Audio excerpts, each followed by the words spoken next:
Hello there, EKN Nation. Welcome to episode number 36 of the EKN Debrief. My name's Rob Howden, joined by David Cole here on the EKN Radio Network as we break down the season finale for the WK Manufacturers Cup Series. The Grand Nationals being held at GoPro Motorplex in Mooresville, North Carolina at the very end of October. David Cole, of course, trackside alongside Eric Brennan to provide the play-by-play coverage and the EKN Trackside Live social media and race reports. This week's show presented by K1 Race Gear. Since 2003, K1 Race Gear has been a one-stop shop for all your indoor and outdoor karting needs. From racing shoes, suits, and driving gloves to chest protectors, rib vests, accessories, and bags, K1 Race Gear provides quality karting products for the enthusiast and professional alike. Visit K1RaceGear.com today and get everything you need for your next racing outing. All right, David Cole joining me here on the EKN Radio Network. David, early morning flight for you. I think it was 5:30 or whatever you left on Friday. In This Week in Karting podcast we did last week, we talked about the fact that there was always potential for rain when you go to North Carolina. Let's talk a bit about that as we give it an overview for the event. Not a lot of action on Friday. Well, if you were a weatherman, there was a lot of action because it was true. Watching all the rain that decided to hit the Mooresville and Charlotte area throughout the day. I mean, literally from the time I landed till I think the time I went to bed, it was nonstop rain. And then it decided to actually it was somewhat of a snow type hail precipitation that fell at the end of the night. So it was nonstop. 100% was what they forecasted, and it was wet 100% of the time on Friday. So it was definitely a day I probably could have left a little bit later because nobody was on the racetrack whatsoever on Friday. Well, you got to hang out with everybody and chat. Nothing wrong with that, right? Did you go out for lunch for somewhere or something? Yeah, I did go to Waffle House on the way there, so that was good. Oh, I did know that. I did know that. You texted me.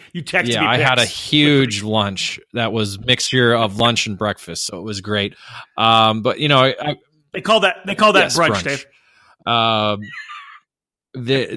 So I got to walk around a little bit, but the sad part was a lot of people left after the mandatory drivers meeting. So the paddock was pretty scarce. A lot of people were just packing up. Some people decided to use the time wisely and go hit up a lot of the race shops and take tours of the NASCAR shops that are in the area. So people went indoor karting. I decided to go back to the hotel and sleep. So that was and work, but. What was your? Hey, that's okay. Listen, I'm not judging. What was your wake up call? When did the alarm go off on Friday morning? 3:30. So luckily the car to gate time is like maybe a half hour. So it gets me a half hour to the airport, half hour through the gate, or through check in and all that stuff. So it's not too bad of a time, but just being up that early was a bit of a struggle. Now, the whole weekend wasn't wet, though, right? It did dry up eventually. No, yeah. It began wet Saturday morning, of course. With that amount of precipitation, it's just not going to wash away, especially with no sun, because Saturday was very cloudy. The sun barely broke through the clouds a couple of times, but we actually got a quick shower during the Kid Kart main event. So that was the only really precipitation other than the track being wet until it eventually dried up towards the end of qualifying. Grand National, final round of the year, rounds number 11 and 12 of the program.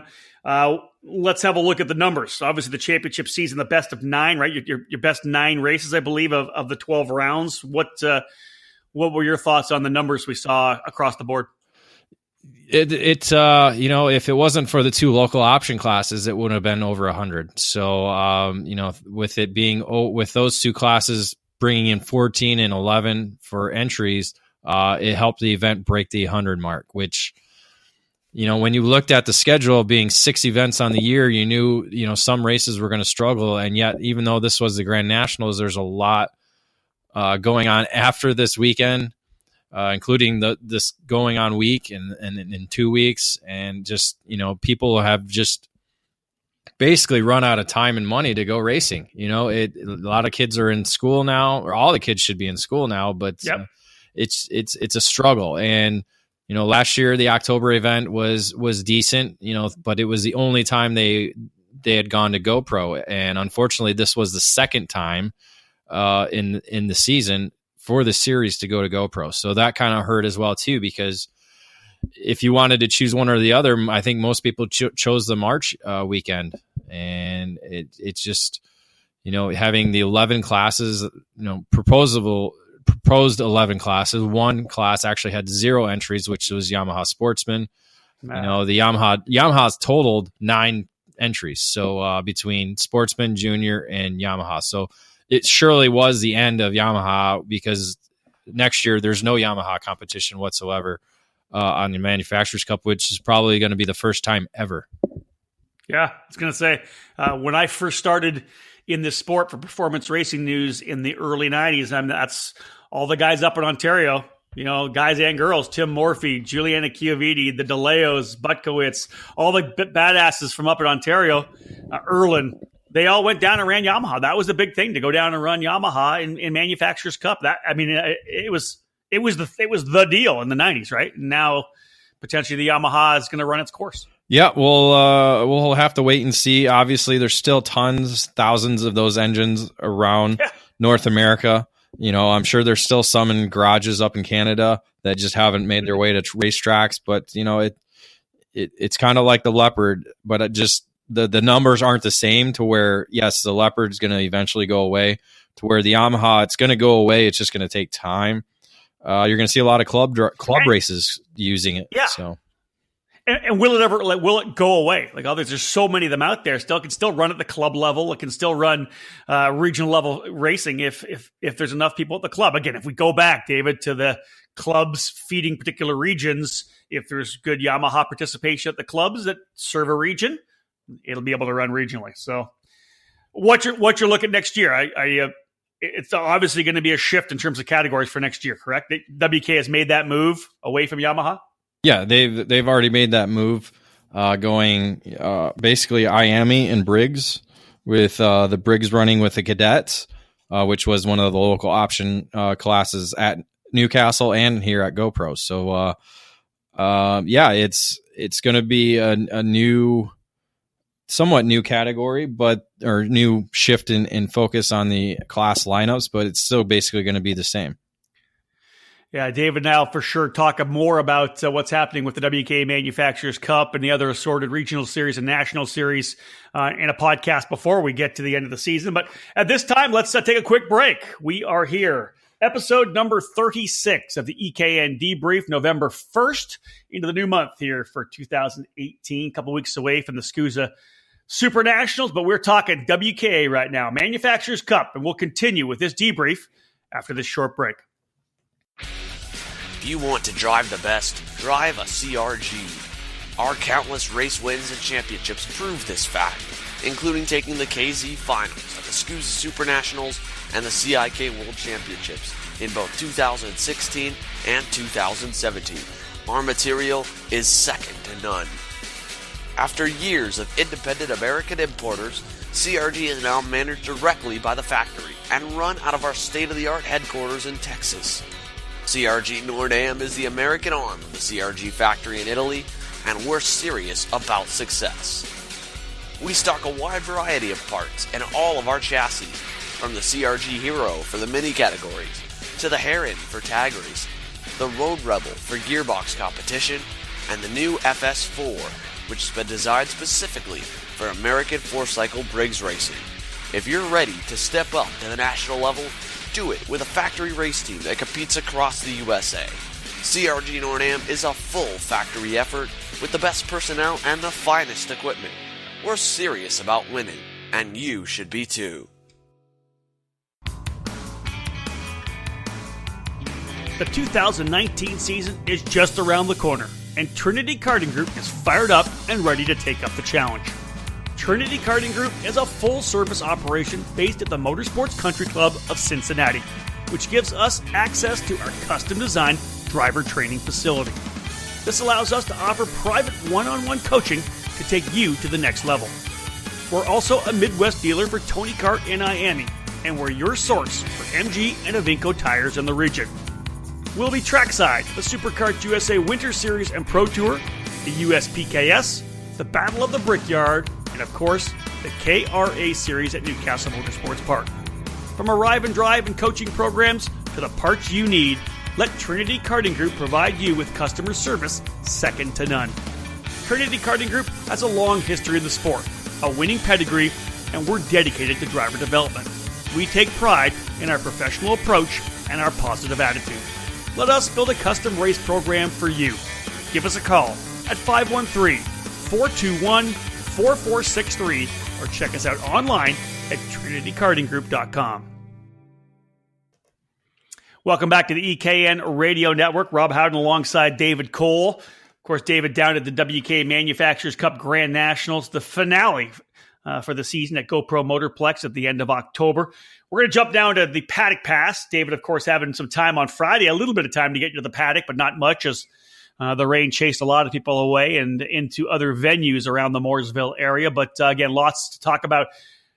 In terms of the Paddock Pass, this particular edition brought to you by Acceleration Kart Racing, who have everything you need to go racing, from tires to helmets. They have a great website for you to order from, and kart racers ready to pick up the phone and answer your questions 6 days a week. With over 20 years of kart racing under their belts, Acceleration Kart Racing has the experience to help you succeed on the racetrack. You can rely on them to get the parts you need when you need them. Make Acceleration Kart Racing your go-to source for everything karting. All right, David, I know you got some notes scrawled down there. The Paddock Pass, what was the scuttlebutt in the pit area and not on the racetrack at Mooresville? Well, you got to begin with Friday and being it rained the entire day. I was really shocked at the lack of drivers who actually took to the racetrack. Now, when I say rain, it was coming down pretty hard at moments. But then again, there were some times that it didn't come down very hard, maybe a light sprinkle. But WK decided to stay on schedule, so it wasn't like they opened up the track to everybody to go out and hit the racetrack. They stayed on their schedule, which kind of upset a lot of the drivers because they didn't want to just sit around and wait an hour for their track time. They just wanted to get out there and go. So that kind of frustrated some things. But again, the lack of actual racers who hit the racetrack, because if you talk to a lot of the experienced racers, they'll say anytime it rains, you need to get on racetrack. You need to just throw a junk motor on it that you have sitting in the trailer and get out there and gain that rain racing experience, because it's different. I agree.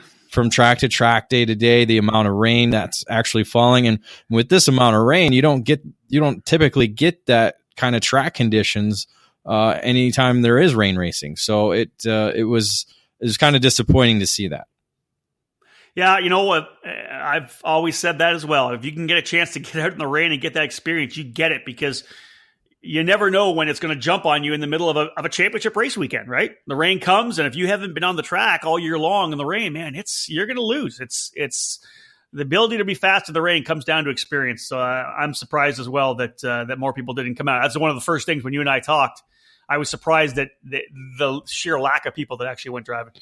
Yeah, it was. What else you got? Yeah, it was kind of disappointing to see that. And again, it just, you got to take advantage of what the weather kind of gives you some days, and some days if it's raining, take advantage of it. I agree. But we going back to the numbers, what the numbers showed was a smaller size paddock, a lot of open space. Nobody really struggling for parking spots and bringing their trucks into the actual paddock instead of staying outside. But again, the WK seems to be more of those grassroots racers, guys who race regionally and locally, that this is their big program. This is those 6 races or 4 or 5 are the big races of their season. So there are no big tents, basically all easy ups. There were some teams there obviously with lots of easy ups, and there were, again, people pitted out of the back of their pickup trucks. So it's good to see that. Hopefully WK will be able to tap into more of those regional racers.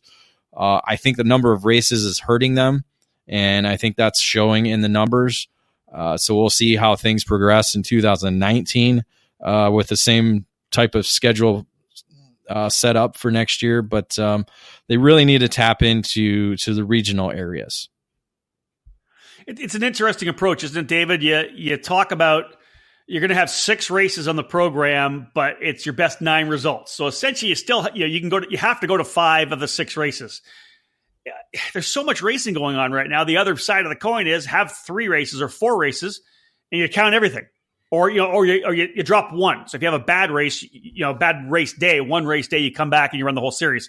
It just seems to me like less is more right now. I think almost every program you see is going down to 3 or 4 races, 5 at the very most.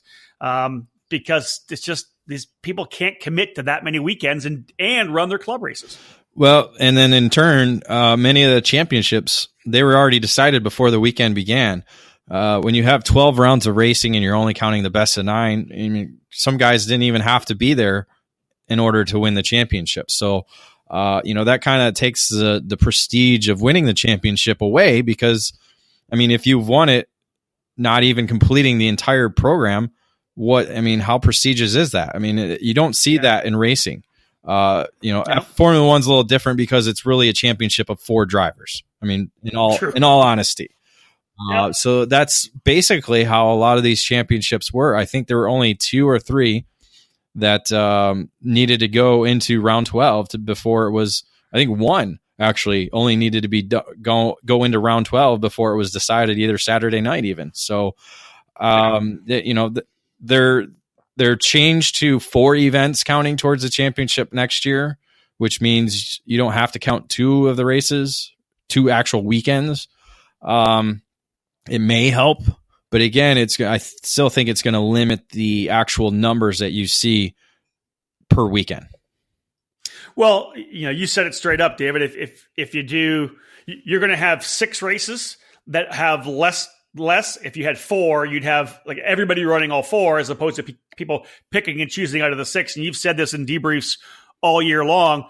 There's some races that are going to be big and some races that are going to be, guys aren't going to go to that race, right? It's just the nature of the venues. Yeah, the nature of the venues, nature of the time of the year.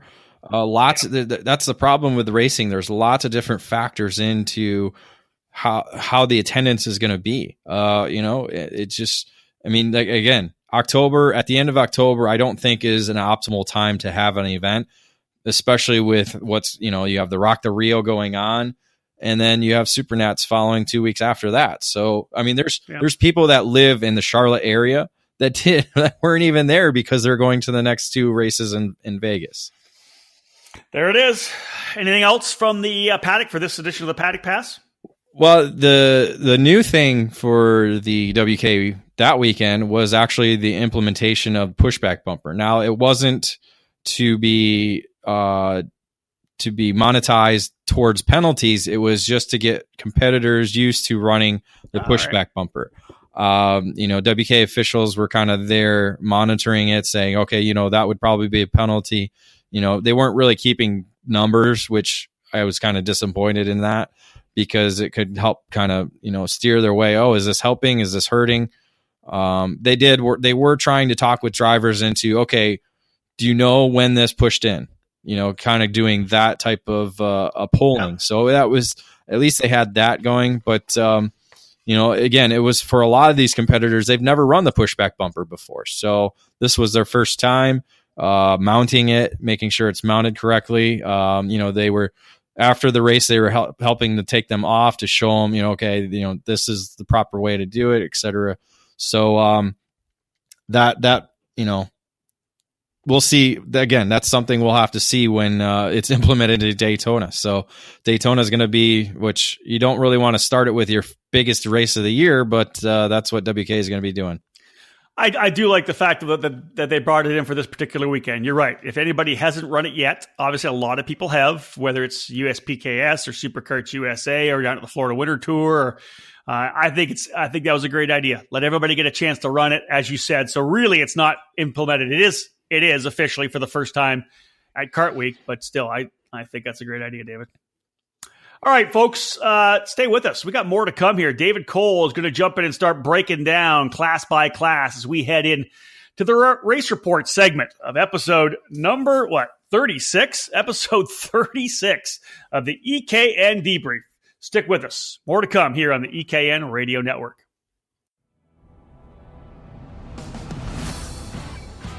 From coast to coast, Miami has become the two-cycle engine of choice for American karting.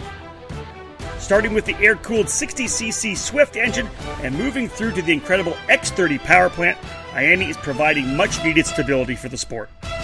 The Swift and X30 engines are the backbone of the SuperKarts USA Pro Tour and Pro Kart Challenge Series, as well as the USPKS, the Route 66 Sprint Series, and the WKA Manufacturers Cup. We're thrilled to introduce the new Miami KA100 Rejet engine with a special introductory price of just $16.95 until the end of February. The new engine is getting rave reviews and will be part of the USPKS, Route 66, and WKA Man Cup programs in 2018. Watch for more regions of the country to get on board with this new formula. We have 2 distribution centers in the U.S. to serve you well. Miami East in Mooresville, North Carolina, and Miami West in Temecula, California. The momentum is continuing to build, so it's time to make an investment in stabilizing your engine program. For more information on Miami, head to the website for your region, MiamiUSAEast.com or MiamiUSAWest.com.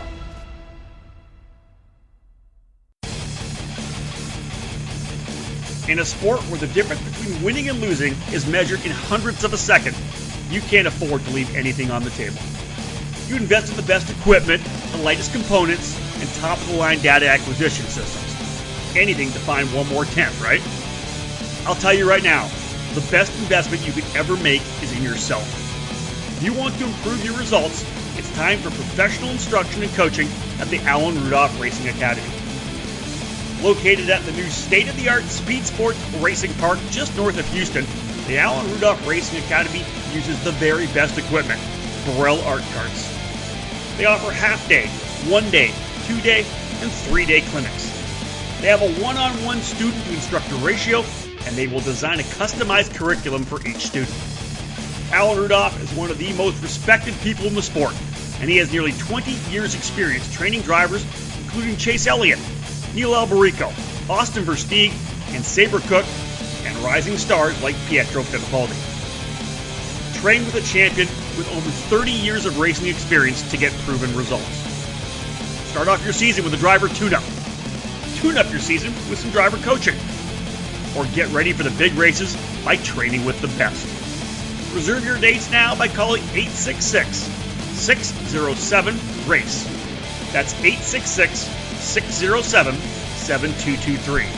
For more information, visit speedsportsracingpark.com/racing-academy. Welcome back to the EKN Radio Network. David Cole and Rob Howden here with you. Again, as I said, I'm pretty shocked. 36 editions of this EKN Debrief. David giving us the inside scoop on the WK Manufacturers Cup Series Grand Nationals held in late October at GoPro Motorplex in Mooresville, North Carolina. Moving now into the race report segment presented today by The Road to Indy, presented by Cooper Tires. If the dream is IndyCar, set your target on The Road to Indy, presented by Cooper Tires. This unparalleled ladder system is designed to take drivers through 3 rungs of competition, beginning with USF 2000 and progressing through Pro Mazda into Indy Lights. Along the way, each series champion receives a scholarship to race at the next level. If you want to race IndyCar, there is only one choice: The Road to Indy, presented by Cooper Tires. All right, David, you've got a list of categories to rock through us here. We're going to start off with Miami Senior, and not surprising, a very familiar face and a name up front. Brandon Jarzakrak dominated the day on Saturday.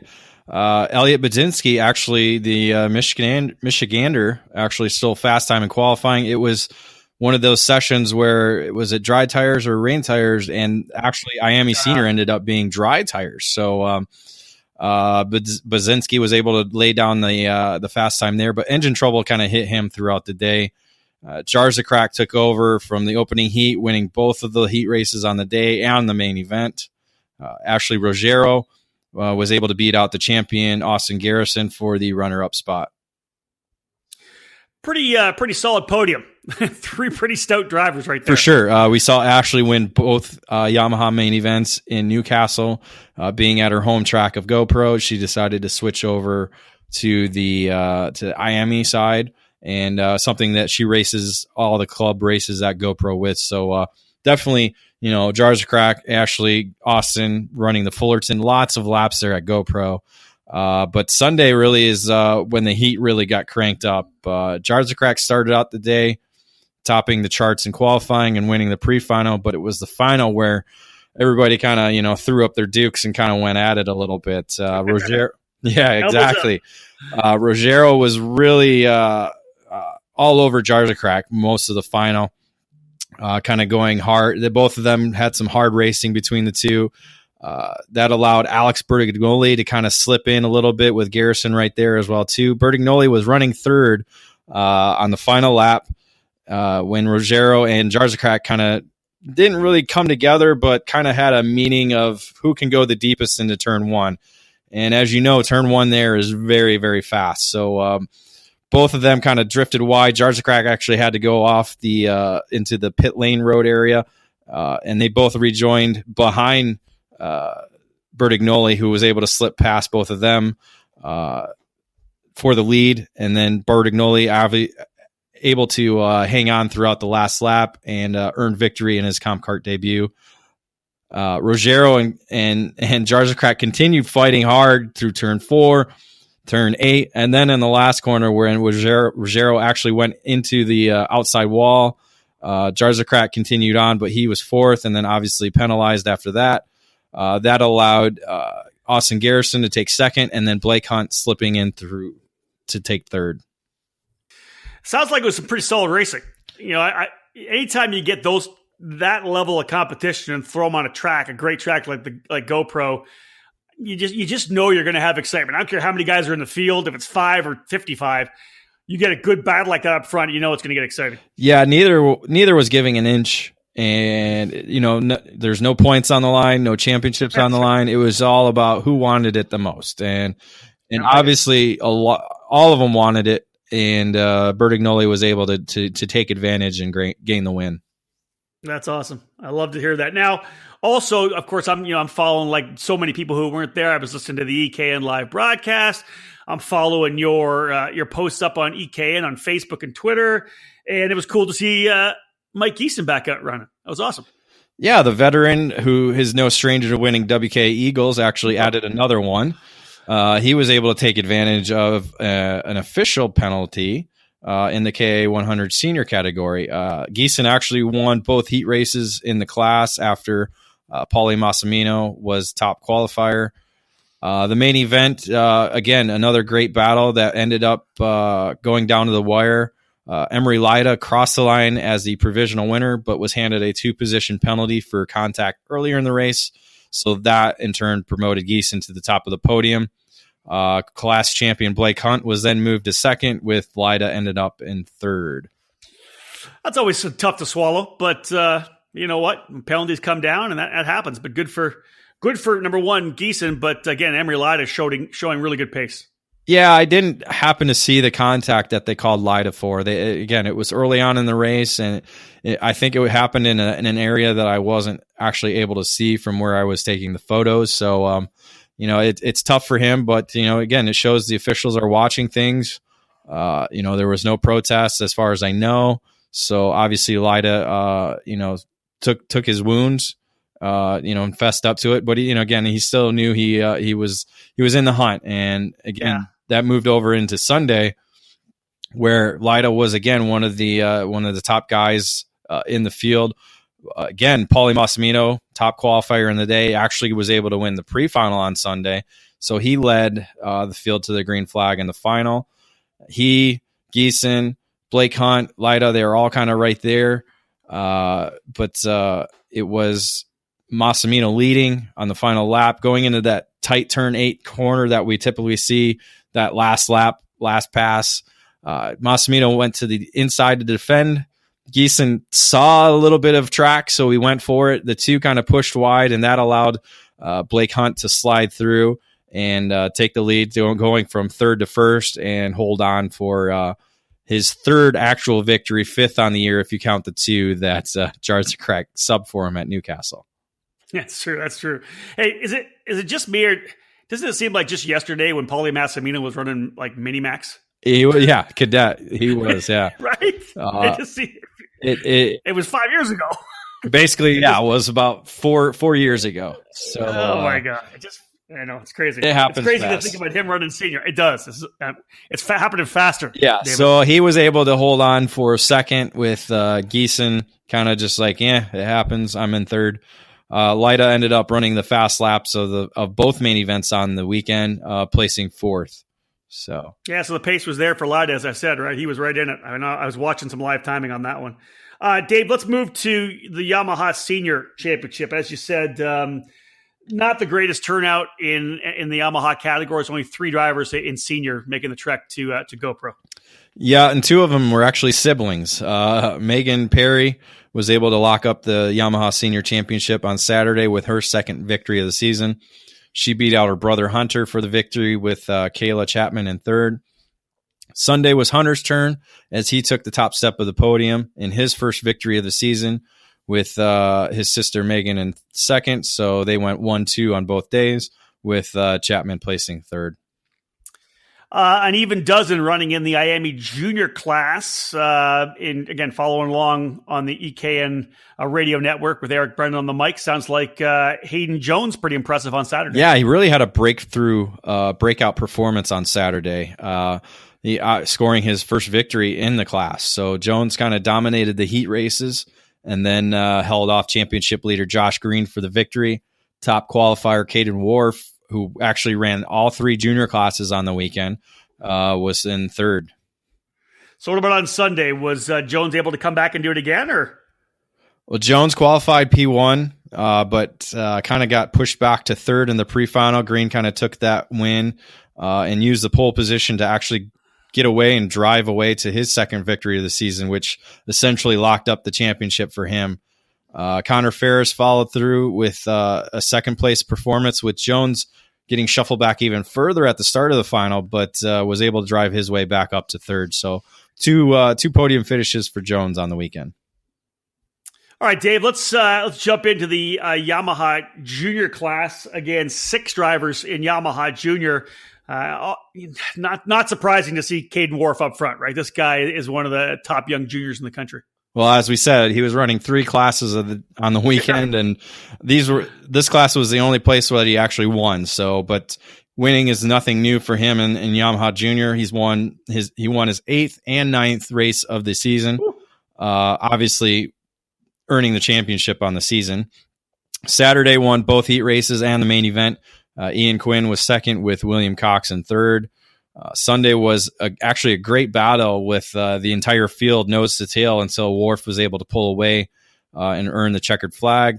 Quinn and Cox both repeated their podium positions behind Wharf. You know, David, at the top of the podcast here, you mentioned KA100 being our junior, KA100 junior, being a local option class for the GoPro race, the Grand National. But it's going to be full-time on Manufacturers Cup in 2019. They were able to draw 14 drivers for the finale. Do you feel, before you jump into the actual telling us who was able to do well and get on the podium, do you feel like the momentum is there to have a solid, double-digit, potentially field in the 20s or 30s next year? I think you'll get that at Daytona the whole season. Likely no. Okay. We were getting great numbers in Yamaha Junior, but again, the shift has moved to this new engine package, and it didn't exactly grow well in USPKS and other programs, but I think it's getting there. But I don't think we're at the 30 kart mark. I think we might see that at Daytona, but week in and week out, I think you'll have anywhere between 15 at the most. Hopefully more. It depends on what racers do, because again, these new engines aren't at every club track that WK is behind. So again, they're working from the top down instead of the bottom up. So we'll see what happens. I think the engine package is doing well. We're getting a lot of great reviews from it. But again, it's just people buying into it. There's people that have, thousands of dollars invested in their Yamaha programs, and then they didn't want to see it go. But it's gone. So now it's a matter of what do they do with it? If you don't come out to the racetrack, what do you say, right? If you don't have the 20 to 25, you got to make a move. And that's, again, give us a scoop. Again, KA100 Junior, local option as part of the WK Manufacturers Cup Grand National, the finale at GoPro. Who were the drivers who were able to find their way to the podium? Well, the weekend was a 2-driver fight. We had Tyler Wettengel and Donald Wharton II showing the way all weekend long. Wettengel was able to get the advantage on Saturday, winning by just 93 thousandths over Wharton. Brooke Notman was third, so a good performance for her at her local track. Sunday, Wharton was able to come out on top over Wettengel, with Hunter Yaney grabbing his first WK podium of the season in third. Nice. Still, what do we got? 4 more categories to come, folks, as David Cole rocks through this race report as we're talking WK Manufacturers Cup Grand National, the finale from GoPro Motorplex in Mooresville, North Carolina, episode number 36 of the EKN Debrief. After this break, David will cap off the final 4 categories. Introducing eParTrade, electronic performance and racing trade. eParTrade is the revolutionary new web-based, trade-only product sourcing platform that works 24/7 to connect performance parts suppliers with racing business professionals around the world. Find new products and technologies all year long, accessible everywhere, from anywhere, 24/7. eParTrade is the only product sourcing platform as innovative and fast-paced as the racing market itself. eParTrade is the fastest, most efficient, and cost-effective way to introduce new parts and services to the worldwide racing trade while they're red hot, allowing builders, race teams, retailers, engineers, and other verified racing businesses to access them from anywhere in the world, day or night. The world is changing, and we're changing with it. Welcome to the future. eParTrade, the global online platform for the performance and racing industry. Visit us at www.epartrade.com, or you can reach us at 323-870-9300.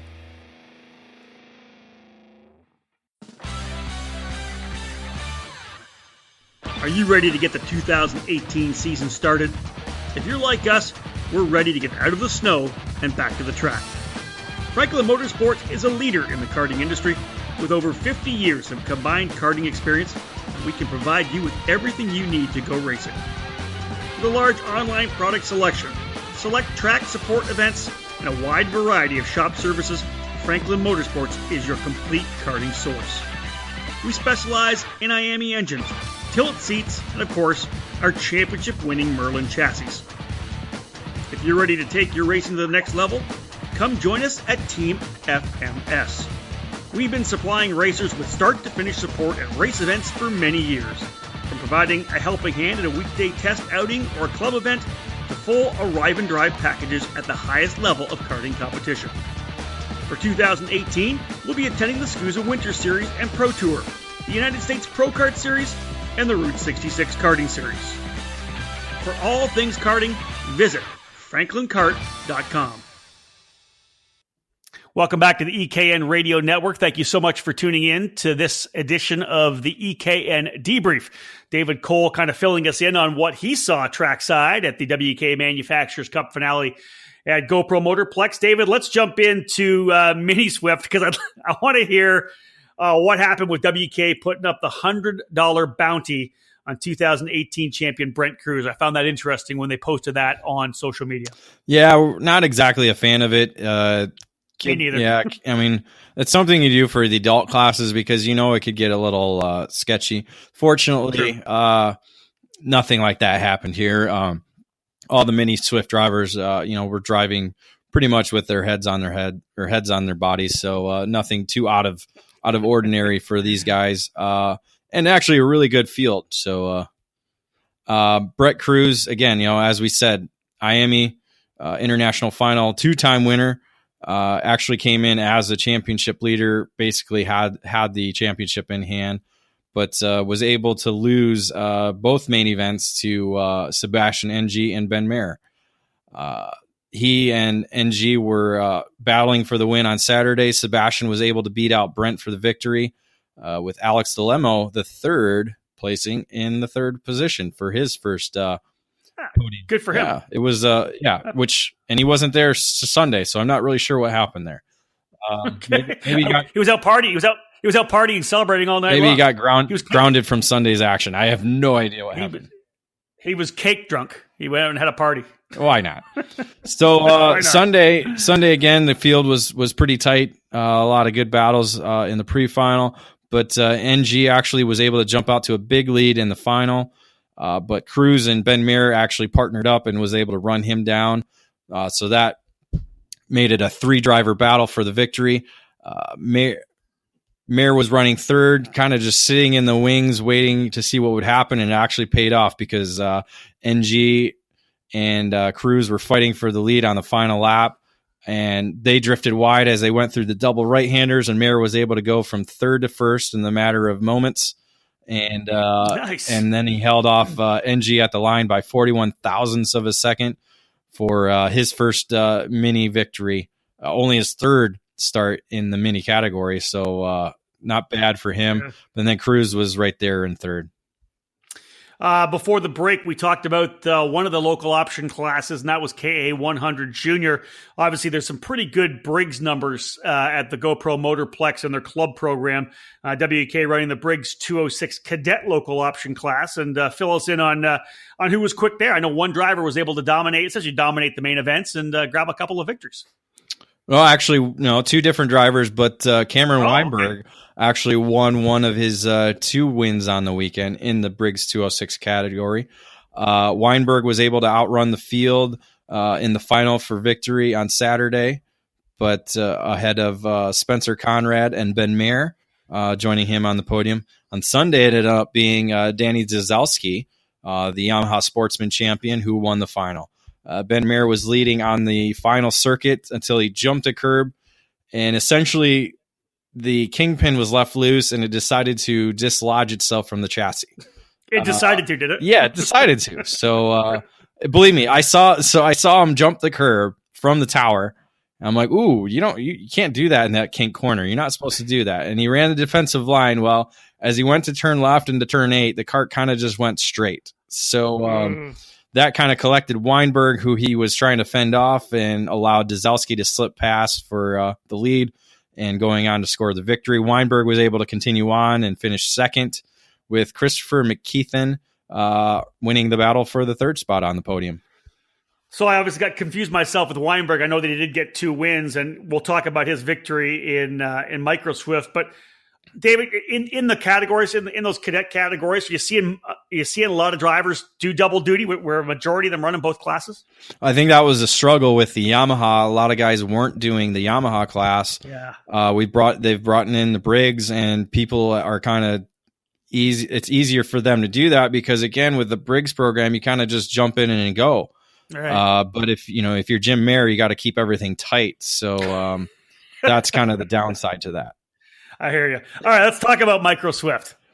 Yeah, Micro Swift. So that actually was where Weinberg actually got his second victory, just to keep you informed, Rob. I appreciate that. Get me up to speed. Yeah, a winner at Newcastle. He was able to emerge as the top driver throughout the day on Saturday and drove to victory ahead of Pittsburgh double winner Gavin Bushell, with Spencer Conrad in the third position. Well, answer me this then: is Cameron Weinberg, is he back another year in Micro? Where is he on the age scale right now? Are we going to see him back as one of the front runners in Micro next year? I'm not sure where he is on the age scale, but he is running mini this week in Rock the Rio, as far as I know. So maybe making the move to mini next year. I'm pretty sure he's pulling the Ben Mayer and going up to mini, which I think we're seeing a lot of the actual Micro drivers moving up next year. So it'll be an interesting year to see what Micro does in 2019. Agreed. Okay, let's continue. Sorry, let me let you roll to Sunday. So on Sunday. On Sunday, we saw a bit of a rough pre-final. We had a number of the contenders involved in two separate incidents that brought out red flags. Coming away from that was Miles Murray, who actually set fast time in qualifying for his first pole position, and he won the pre-final. But come to the final, he got shuffled back a little bit, and Weinberg and Hoyt Moore. Yes, Hoyt Moore. Confusing names. Hey, listen, it's a lot of names, David. It's all right. It's a lot of names. So Hoyt and Weinberg, they were able to kind of break away from the field, and they were actually, Weinberg couldn't start after one of the red flags, so he had to sit on the sidelines. Moore was actually involved in one of the red flags, so he was racing the final with a severely bruised hand.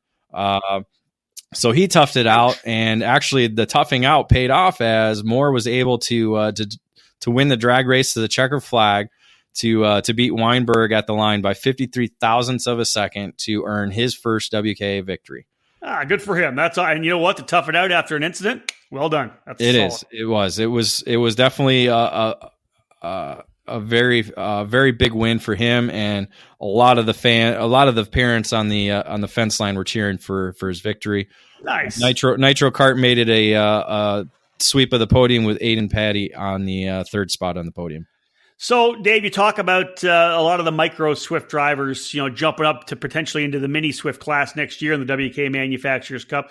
Again, I'm not always a huge fan of having kid karts run nationally, but in terms of feeding the category, the next group up, micro Swift, having a good number of drivers in kid karts, 18 at this particular event, does kind of pave the way into micro Swift. Well, the kid karts were actually the largest field of the weekend, so I think that kind of says where the direction that the sport is going. We have a number of the micro drivers that began in kid karting and have now worked their way through the ranks, so they have already 5 years of national racing experience in their hands. So yeah, again, it's different how you look at it for everybody. Obviously, a lot of the parents are into it 100%, and a lot of them are just there to make sure their kid has a good time. So again, karting is what you make of it, from kid karts all the way up to masters racing. It is what you make. Agreed. But on the weekend in the kid kart class, Hudson Floyd stamped his name on the championship trophy, winning both days. Floyd was able to drive away to victory by nearly 2 seconds over Beckham Lewis and Casey Quinn on Saturday. On Sunday, Floyd was able to fight off Lewis on the final lap for the victory, with Jacob Scheibel placing third. Not bad, Dave. Good one. It's a lot of names, buddy. A lot, Smith, Johnson, those are great names. I will take those. You'll take some more of those ones? Yeah, I hear you.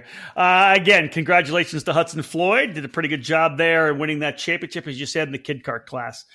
Well, David, that wraps up your race report. We'll do a complete wrap-up at the end, but right now let's jump into the EKN Trackside Live race calendar presented today by Nitro Kart. If you've got a racer just starting out in cadet racing or already racing but ready to take the next step onto the podium, you need a Nitro Kart. Throughout the 2018 season, Nitro Kart drivers scored wins and championships in SCUSA, WKA, and USPKS competition, and even more at the club level. Whether you're racing 2-cycle or 4-cycle, Nitro Kart has you covered with one of the best cadet chassis on the market. Nitro Kart. Race one or chase one. Now, David, throughout the season here on our EKN Debriefs, we've usually had 3, 4, 5 different events to talk about in terms of our EKN Trackside Live race calendar, the events that we have coming up. I'm kind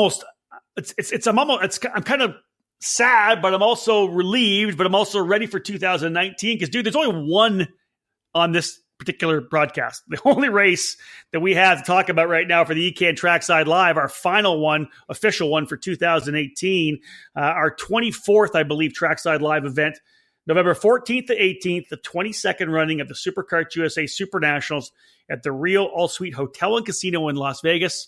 Dude, it's time for the big one. Heading for the Supernats. Yeah, the big one. Right? Super Nationals, it's just just being there, I mean, it just has that different feeling. It just has that panache, that especially with the Las Vegas Strip in the background and flying into Las Vegas, and just there's something about Las Vegas and karting that just kind of drives you crazy.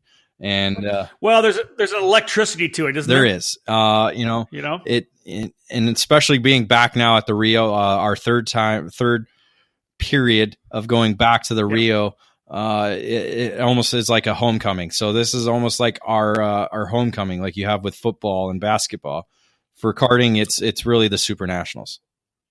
It's interesting too, David. That when we do big races like the SCUSA Pro Tour or some of the major events, the one-offs like Rock Island, you spend the time putting together a preview. It's usually maybe a 1 day or a 2 day preview at the most. When it comes to the Super Nationals, I'm busy on my side getting things set up for the EKN Live program with all our broadcast partners that help make it possible.